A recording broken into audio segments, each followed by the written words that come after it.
Une véritable cité pour un dragon bien gourmand. Largement inspiré par les splendeurs de la Chine impériale, le restaurant La Cité du Dragon propose un décor d'une magnificence jamais égalée.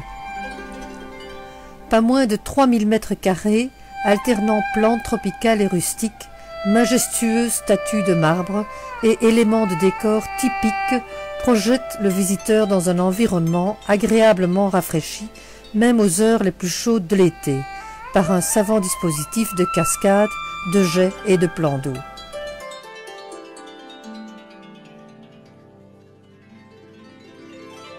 La cuisine de la Cité du Dragon se veut l'exact reflet de la démarche de Madame Luc Tulliem, une offre savoureuse et sympathique, basée sur des produits irréprochables, préparés dans le respect des meilleures traditions, mais accessibles à chacun.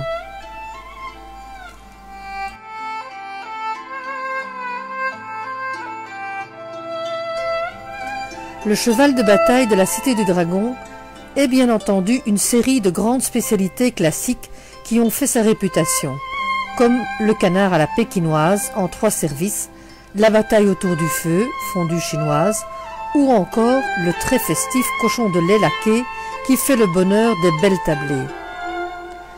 Originellement préparé dans un four à bois, le volatile original est particulièrement gras. Madame Luc Tulliem lui a substitué des canards moins chargés en lipides, ce qui ne retire rien à leur saveur.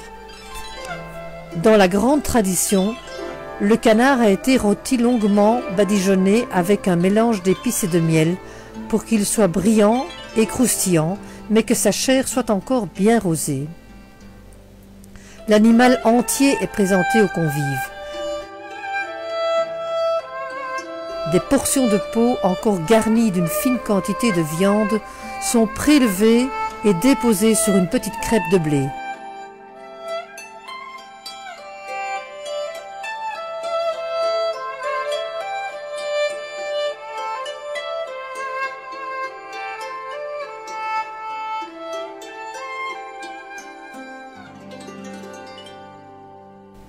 On ajoute ensuite quelques lamelles de concombre et de poireaux, ce dernier pouvant être remplacé par des lamelles de jeunes oignons.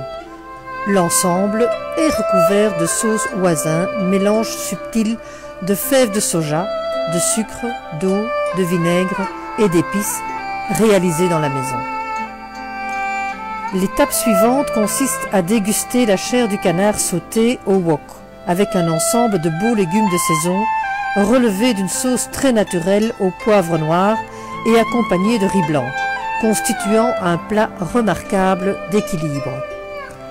En 3e service, les restes de la carcasse qui ont été mis à mijoter durant tout le repas ont produit un délicieux bouillon subtilement garni de champignons, le tout étant servi en conclusion sous forme de potage qui, à ce stade du repas, constitue un véritable cordial digestif. Enfin, pour clôturer ce véritable menu de fête, un peu de magie vous permettra de déguster les pommes caramélisées recouvertes d'une dentelle sucrée confectionnée à votre table.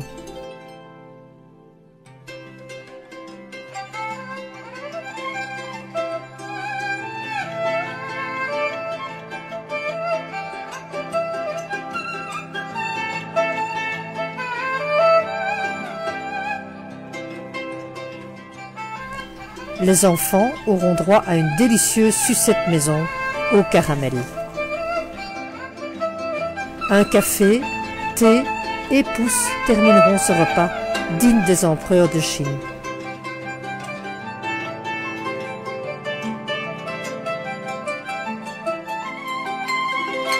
Nous vous recommandons une visite à la Cité du Dragon, chaussée de Waterloo à Uccle.